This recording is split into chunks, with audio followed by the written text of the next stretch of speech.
그 자리에서 바로 잘리고 지하철에서 막 울면서 집에 갔던 기억이 나요. 카메리미지라고 폴란드의 촬영 감독 영화제가 있어요. 거기에 노미네이트를 시켜준 거예요. 성격은 무던한 것 같아요. 그래서 이거 해볼까 저거 해볼까 막 이렇게 알아보는 스타일이 아니에요. 그리고 정보에 박지가 않고 촬영 일이 있으면은 나가고 뭐 누가 단편을 찍는다 그러면 좀 도와주러 나가고 이 정도는 했지만 학원 강사 말고는 그 이에 벗어나는 다른 일은 안 했던 것 같아요. 구인구직은 많이 봤는데 마땅하게 없으면 안 했던 것 같아요. 잘 살진 않은 우리 어머니 아버지도 다 두 분 다 일을 하시고 얼마나 철없이 보였겠어요 큰딸이. 원래 어릴 때부터 네 알아서 방임 이런 게 좀 있으니까 그러려니 했던 것 같아요. 물론 실망도 했겠죠. 나름 기대도 있었는데 돈도 못 벌고 저는 돌아다니고 있으니까 그 용돈은 가끔 아빠한테 받아 쓰고 혼나고 힘들다 이런 느낌은 없었던 것 같아요. 가난했지만. 졸업하시고 나서는 그때부터 진짜 세상에 던져진 느낌 다 해봤잖아요. 이제 다 학교는 했으니까. 다 해봤죠. 전문사 나와가지고 독립영화가 들어와서 독립영화를 찍기 시작하죠. 페이를 받고 근데 실패도 여러 번 했어요. 그때 당시에는 영진이 이런 데서 4억 지원작이 많았어요. 전주 영상에서 4억을 지원받으신 감독님이 나이가 좀 있으신 아저씨 감독님이었는데 촬영을 같이 하자 그랬는데 내용은 강원도에 있는 사나이들의 우정에 관한 얘기 이런 얘기였던 것 같아요. 기억에. 사전 작업도 엄청 열심히 했어요. 막 강원도부터 시작해서 헌팅 엄청 열심히 네네. 다녔죠. 4억밖에 안 되는데 지금 생각해보면 그렇게 다닐 돈이 아니었는데 라는 생각이 들지만 그때니까 가능했던 것 같아요. 엄청 준비하고 이제 촬영에 들어갔는데 촬영하면서 약간 현장에 문제가 좀 있고 너무 내가 못 견디겠다 싶더라고요. 그만두겠다 했죠. 5회차인가 진행이 안 되는 거죠. 기본적으로 경험자들이 많지 않고 근데 이제 이런 진행 상황이 그때 촬영팀이 제 촬영팀은 없으니까 상업영화 하던 촬영팀이 와서 했는데 이 친구들은 그게 너무 불만인 거예요. 술자리에서 그런 일로 원장이 붙은 건 아닌데 배우와 일이 벌어진 거예요. 촬영팀에 한 명이랑 그러더니 갑자기 감독님이 여기에 낀 거예요. 감독님도 이제 이만큼 취하셔가지고 그 다음에 이제 나한테 푸시가 오기 시작한 거예요. 걔를 안 자르면 안 된다 막 이런 식으로 푸시가 들어오니까 그것도 힘들었고 그 다음에 한 4회차인가 찍고 올라와서 색보정을 보는데 너무 어이없는 걸로 자꾸 혼을 내는 거예요. 그때 내 나이가 한 뭐 33? 얼마나 어려요. 혼내는 거지. 그 전에도 사실 헌팅 가서도 밥 먹다가 막 혼내고 막 이랬거든. 내가 조명 감독님도 여자로 했었어요. 퍼스트 조명을 하던 친구였는데 그 친구한테 좀 미안하죠. 같이 들어와서 우리 어시 해주는 친구들이랑 같이 DI를 보고 그 앞에서 막 왜 양쪽이 노출이 다르냐. 사실 그거 다 후반에서 잡을 수 있는 건데 계속 그렇게 하시니까 약간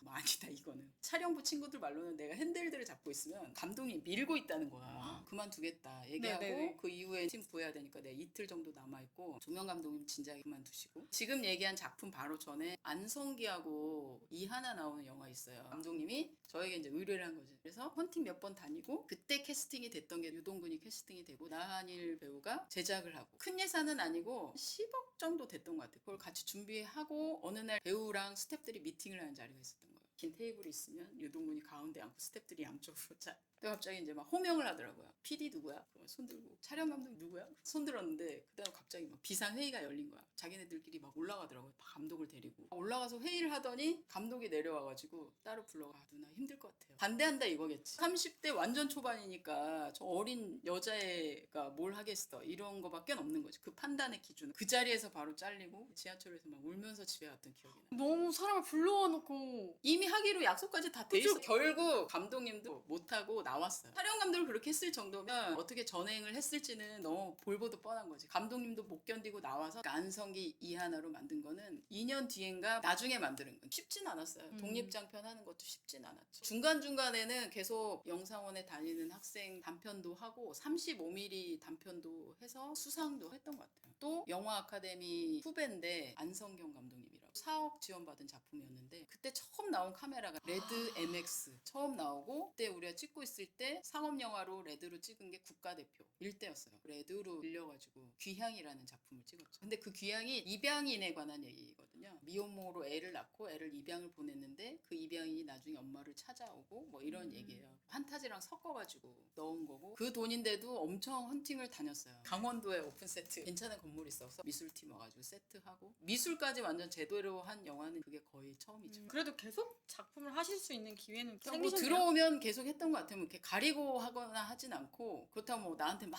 물밀듯이 쏟아지진 않지만 이게 끝나고 나면은 어느 정도 있다 보면 또 작품이 하나 들어오고 그게 장편이든 단편이든 신경 안 쓰고 그냥 했던 것 같아요. 페이는 그럼 계속 근데 그때 당시에 약간 많이 주는 편은 아니어가지고 받긴 받았지만 풍족하게 받고 하진 않았죠. 다른 생각은 안 하시고 계속 그냥 해야겠다 뭐 그냥 무던하게. 5천 원, 만 원씩 받으면서 아빠가 용돈은 주니까 네네. 너무 웃기다. 욕 먹으면서 이제 네. 그렇게 지낸 거죠. 제가 현장 출신이 아니고 네. 상업 영화를 경험했던 경험이 없으니까 독립 영화 들어오면 독립 영화를 하고 귀향도 사실 그렇게 해피하진 않았어요. 레드 MX면은 네. 그래봐야 HD인데 네. 1920, 1080 그런데 그 HD를 상영할 수 있을 만한 극장이 없었던 거예요. 그래서 그거를 6mm로 다운 컨버팅을 받아서 그것도 단관으로 개봉하고 흥행은 완전 저조했어요. 그쵸. 6mm로 다운 컨버팅을 봐니까 또 화질이 이렇게 좋진 않고 아프게 끝났던 작품이고 2010년 정도에 밍크 코트라고 그러니까 아카데미 동기인데 이상철은 동기고 신하가 감독님은 이제 아카데미 후배 또 지원을 받아가지고 마이 제네레이션 2 비슷하게 시스템을 경량화해서 찍은 거죠. 오디 마크 2라고 미스 마마라고 리혼모 다큐 찍은 거가 있는데 그거를 하나 찍고 네. 그다음에 이 밍크 코트가 들어와서 오디 마크 2 두 대로 한 대로 찍다가 두 대가 필요할 때는 그 이상철 PD가 제 동기가 카메라 이렇게 같이 들고 그런 시스템으로 해서 종동 감독으로 그쵸, 이름을 그쵸. 올렸더라고요. 그다음에 녹음, 조명도 없었어. 한 번인가 조명팀 불러서 쓰고 저 촬영 있고 촬영부 한 분 계시고 연출부 2명, 한 7명 배우는 또 엄청 나와요. 그리고 지방 남원 가서 찍고 그렇게 해서 찍었는데 찍을 때 좀 힘들었죠. 예산이 작으니까 스태프들하고 부딪히는 것도 있고 배우들도 이제 불만이 쇄도하고 시스템 자체가 대단한 시스템이 아니까 서로 존중하는 마음이 부족한 거죠. 늘상 영화를 찍으면 있을 수 있는 부대낌이니까 그 작품이 서독제에서 대상을 받아요.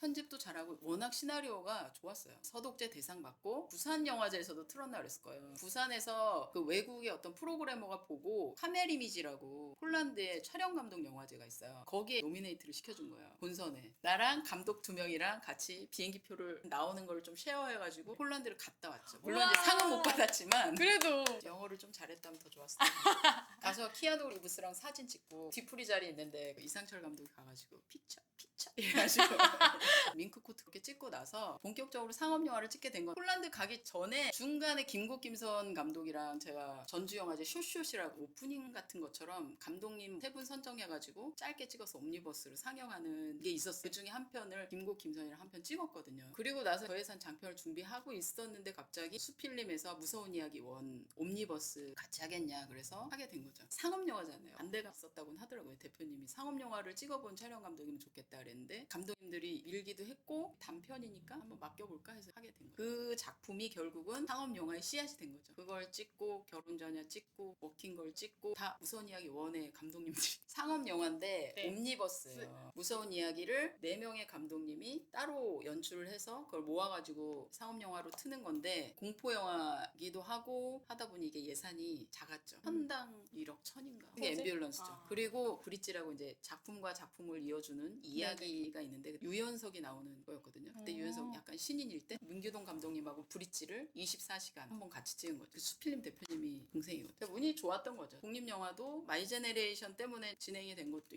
있는데 상업영화는 그 무서운 이야기 1이 씨앗이 돼서 결혼전야가 들어오고 워킹걸 아마 바로 찍었을 거예요. 중간중간에 독립도 했죠. 워킹걸 찍고 나서는 김동명 그분도 이제 독립영화판에서 이름이 알려졌던 분인데 그분이랑 거짓말이라는 영화를 찍었죠. 거짓말도 약간 마이 제네레이션 같은 시스템으로 찍은 게 그때는 GH2라고 네. 요만한 카메라 있어요. 작은 거. 누가 들었는데 GH2를 핵펌을 하면 레드랑 비교를 해도 아무도 모르더라. 이런 얘기를 하는 거예요. 그래서 그거를 핵펌을 해가지고 네. 카메라 한 대는 50만 원 주고 사고 렌즈는 이제 감독님들이 그때 돈이 없으니까 감독님들이 렌즈 몇 개 사고 카메라 한 대는 빌려서 가끔 쓰고 한 대를 메인으로 하고 2대가 필요할 때는 조명했던 조명 감독님이 한 대 잡아가지고 둘이서 찍고 예산이 작고 헌팅지도 엄청 많았던 것 같아요. 지금 생각해보면 근데 헌팅을 되게 잘해오긴 했는데 예산에 비해서는 너무 할 일이 많으니까 조금 힘들어했죠 스태프들이. 그런 상태로 가는 거죠. 견뎌야지. 뭐 끝까지 할 거면 계속 있는 거고 아니면 나가는 그쵸. 거죠. 즐겁고 해피한 현장은 그렇게 많진 않아요. 늘 고난은 있고 힘든 네. 시련은 있죠. 근데 그거 계속 하시는 이유가 그니까요. 그래서 잘 모르겠는데 촬영하는 것 자체는 되게 좋은 것 같아요. 그렇게 부대끼는 것조차도 나쁘지 않다. 몇몇 안 좋은 기억 빼고는 저예산 하면서 부대끼는 거는 그렇게 심하게 나쁜 기억은 아닌 것 같아요.